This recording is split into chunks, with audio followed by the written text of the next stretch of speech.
Sex me. Please. Married me, make me a white slave like black women were to white men. Sdwjr. The hatred that white women harbor for black men dates back to 1869 when black men were first given power over white women. One of the most prominent white feminists, Susan B. Anthony, openly expressed her disdain for black men when the 15th Amendment granted black men the right to vote. They weren't just disappointed, they were outraged that black men would gain political power before white women. Their betrayal was loud, vicious, and unapologetic, rejecting solidarity with black American men in favor of upholding white supremacy.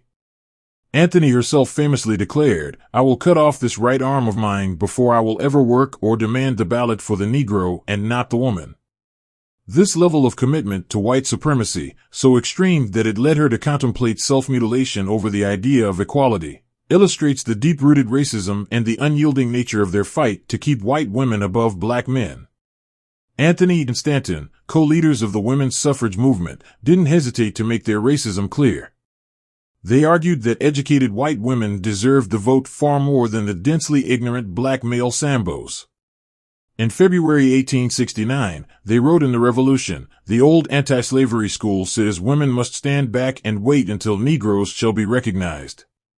But we say, if you will not give the whole loaf of suffrage to the entire people, give it to the most intelligent first. If intelligence, justice, and morality are to have precedence in the government, let the question of the woman be brought up first and that of the Negro last." This illustrates how their feminism was rooted in whiteness, with a huge asterisk, only for women like them. Their brand of feminism wasn't about collective liberation, but rather about preserving racial privilege. Anthony and Stanton weaponized white supremacy to push their agenda, prioritizing racial privilege over solidarity with black men. They didn't simply want equality for white women, they wanted white women's superiority to be enshrined. The schism between white women's rights and racial justice was no accident, it was deliberate. They were clear-eyed about their support for a racial hierarchy, advocating for white women as a better class of voters while pushing black men aside.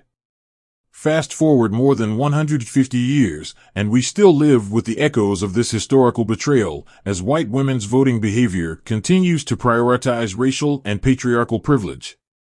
This was evident during Reconstruction when white women chose to uphold racial hierarchies instead of supporting black suffragists.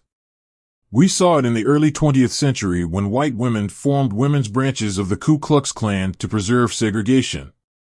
In the 1950s and 1960s, white mothers fought to preserve segregated schools, and in the 1970s and 1980s, they opposed school busing and integration efforts, prioritizing neighborhood schools over racial equality. In the 1990s, white women supported tough-on-crime policies that disproportionately harmed black communities while making white suburban neighborhoods feel safer. This trend continued into the 2000s with the rise of the Tea Party, a political movement rooted in anti-government and racially coded rhetoric, with white women showing up in droves to support policies that targeted people of color. So, why do so many white women continue to vote for figures who embody misogyny and sexual violence?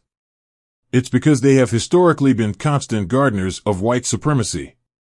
During slavery, white women held intimate power over black bodies, maintaining racial order while claiming innocence and virtue.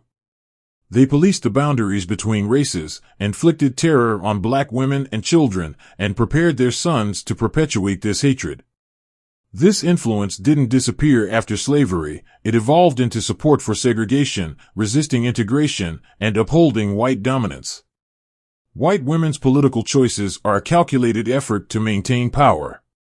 Their political behavior isn't driven by being pressured by men, but rather by a strategic use of their position to mobilize white male violence against black bodies. From Carolyn Bryant Donham's false accusation leading to Emmett Till's murder to white women calling the police on black people for everyday activities, their weaponized cries have often resulted in state violence. Today, white women's tears and fragility serve as a cover for upholding a racial order that keeps them above black, brown, and immigrant communities. So, no, we shouldn't be surprised. The question isn't when white women will wake up and join the fight for equity, it's when we will stop expecting them to. They have consistently shown that they will uphold the status quo if it ensures their comfort and safety. Karen didn't emerge out of nowhere. She's a historical figure who has always known how to defend her place in the pecking order, even if it means sacrificing someone else's rights, freedom, or life.